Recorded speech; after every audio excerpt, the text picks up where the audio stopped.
The Desert National Wildlife Refuge, administered by the U.S. Fish and Wildlife Service, is located 10 miles north of Las Vegas, Nevada, in northwestern Clark and southwestern Lincoln counties, with much of its land area lying within the southeastern section of the Nevada Test and Training Range.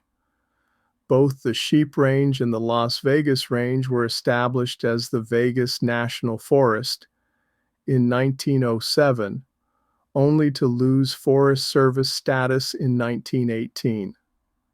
In the meantime, the area around Corn Creek was purchased by private landowners, and where the visitor center is today, a ranch was established in 1916 that lasted until 1939, when the property was acquired by the federal government. However, by 1936, it became apparent that the bighorn sheep and other plant and animal species of the area needed special protection. President Roosevelt signed Executive Order No. 7373 establishing the Desert Game Range. This included nearly the entirety of the current Desert National Wildlife Refuge, most of Mount Charleston, and a substantial part of today's Red Rock National Conservation Area. In 1956, the range was reduced in size by more than 1 million acres when the Bureau of Land Management and the U.S. Forest Service took over management from the Departments of the Interior and Agriculture. Public Land Order 4079, issued on August 31, 1966, changed the name of the Desert Game Range to the Desert National Wildlife Refuge. The refuge is the largest wildlife refuge outside of Alaska. At 1.6 million acres, it boasts over 500 plant species as it transitions from the Mojave to the Great Basin Desert. The refuge was originally established at 2.25 million acres. In 1940, 840,000 acres were transferred to the Department of Defense, and public access is restricted. The refuge offers a variety of outdoor activities to the public. First stop should be the visitor center, where the friendly staff will welcome you and answer any questions. There is an informative video and exhibits covering the history of the area from the time of Native American possession to private homesteads. The geology of the area is also shown. And of course, information on the bighorn sheep highlights the displays. There are several interactive exhibits to pique the interest of children. After leaving the visitor center, there are several family-friendly hiking trails, a reservoir, the railroad tie cabin, and the refugium, where the endangered pahrump poolfish can be seen. The presence of wetland areas makes the refuge a favorite spot for bird watchers. For those wanting a more rugged experience, there are 2 primitive roads leading through the refuge with even more opportunities for hiking and camping. A 4-wheel drive vehicle is recommended for these backcountry roads. This video will cover the easy 3/8 mile Birdsong Loop.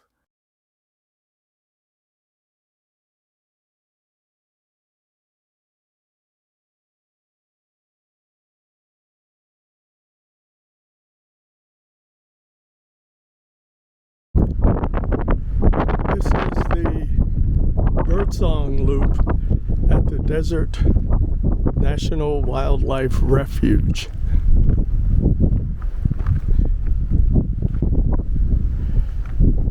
This is a test of filming in 4K 30 with the DJI Pocket 2.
I'm not sure what these things are. It might be watering troughs for the wildlife.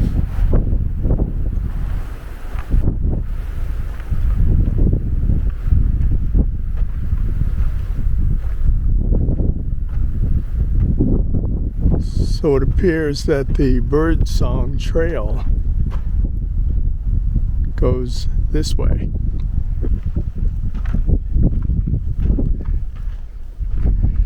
Now straight ahead there, way in the distance, you see little things that might be buildings or towers.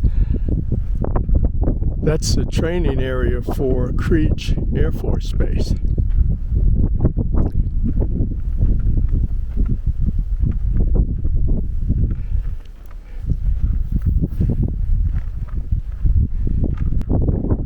And now the valley sort of opens up. You can see the snow-topped peaks.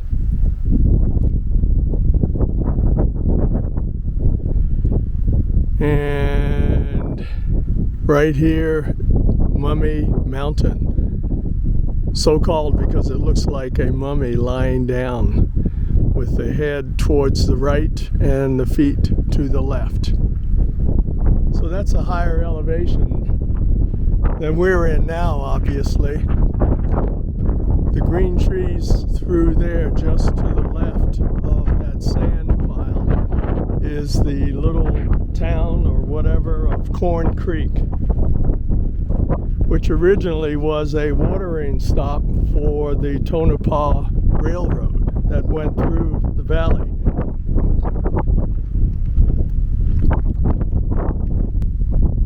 And over here, if you see sunlight bouncing off of the windshields of cars, that is Route 95 or Highway 95, which has now been designated as Interstate 11. And then further out, there's some glistening windshields, and that is the road to Cold Creek.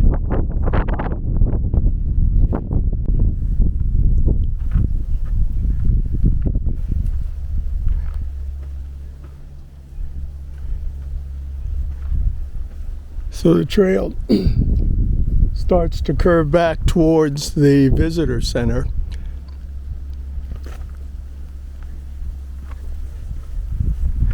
At this point, so we actually get into some of the plant life. Now most of this is saltbush.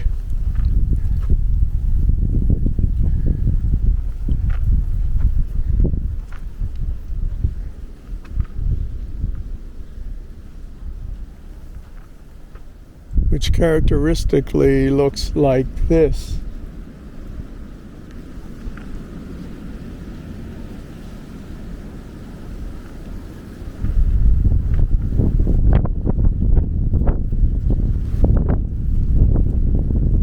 And of course the inevitable creosote bush here.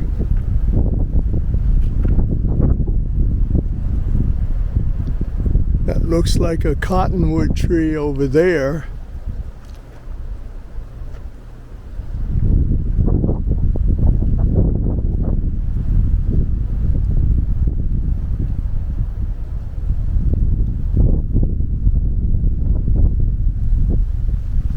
And creosote here.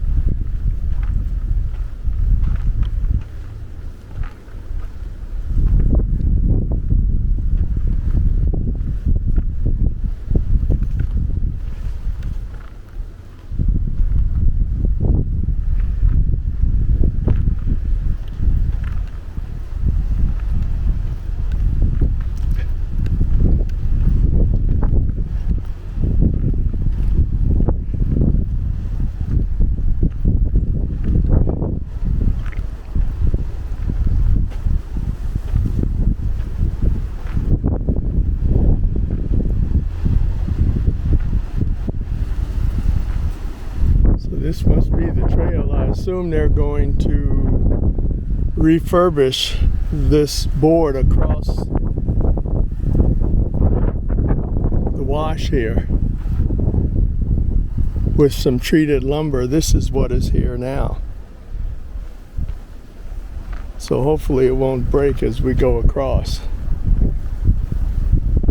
They probably call this the Birdsong Loop because with all the reeds that I see, it's probably a good place for the birds to nest and breed.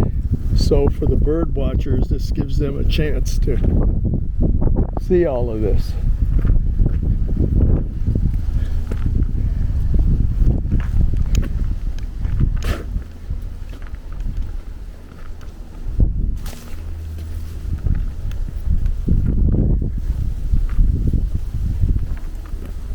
Oh, look at this ahead.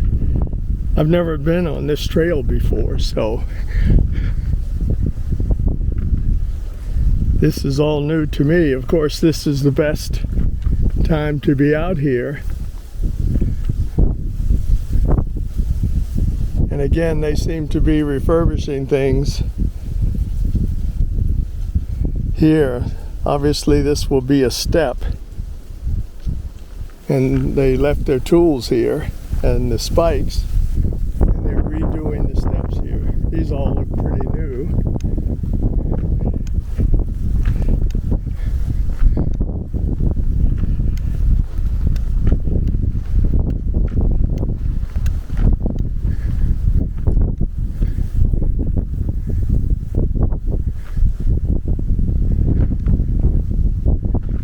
And a wonderful viewpoint and rest stop.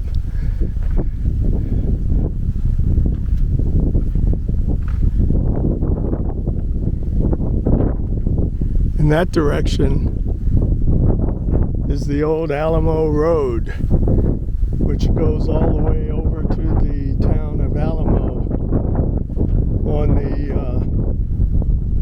93 highway.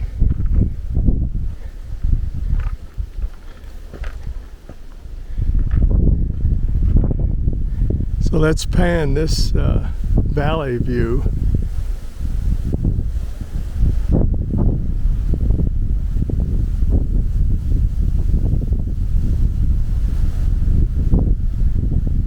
And I see that person who was in front of me is resting over there. He has one of those fancy telescopes to look for birds.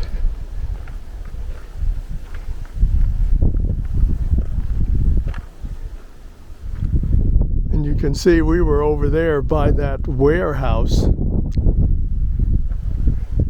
So we are making the return loop. I think this is 1.5 miles maybe total loop, so it's not that long. I had just never done it before because most of the times I come out here in the heat of the summer and it can get a little difficult at 110 degrees keeping hydrated. And also, that's when our friendly reptiles are out. And since I'm doing video and taking pictures all the time, I'm not looking down. And there could be some trouble there. Thick grove of mesquite trees.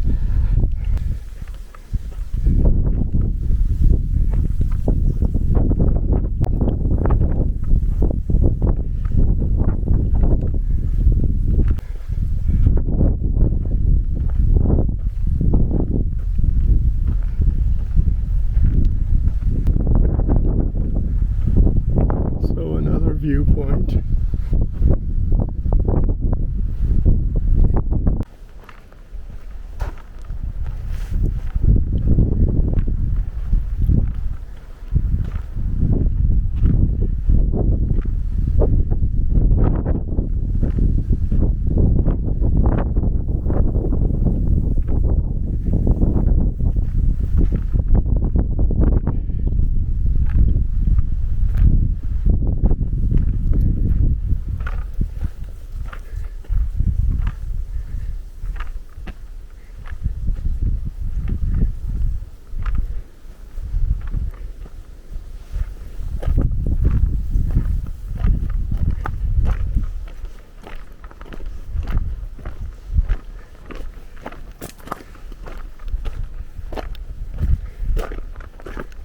Another rest stop.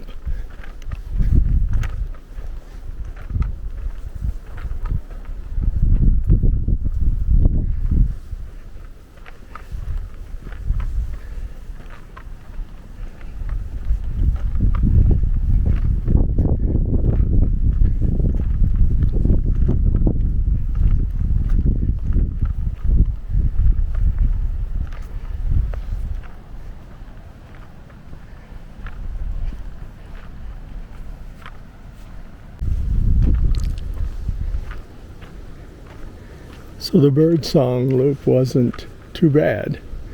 We're already back to the railroad ties cabin, which I've explored in other videos.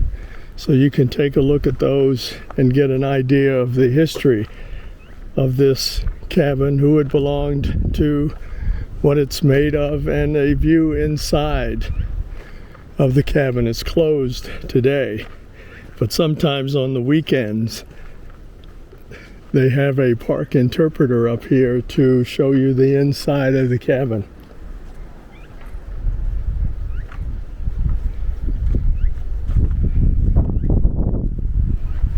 Actually, it's pretty neat. It'd be nice to have that open for people to stay overnight and pay the park.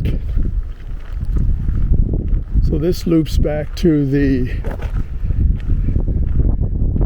what do you call it, Refugium, where they keep the endangered Pahrump bullfish over here. I looked in there earlier and I couldn't see anything but algae. So we're gonna head back to the visitor center.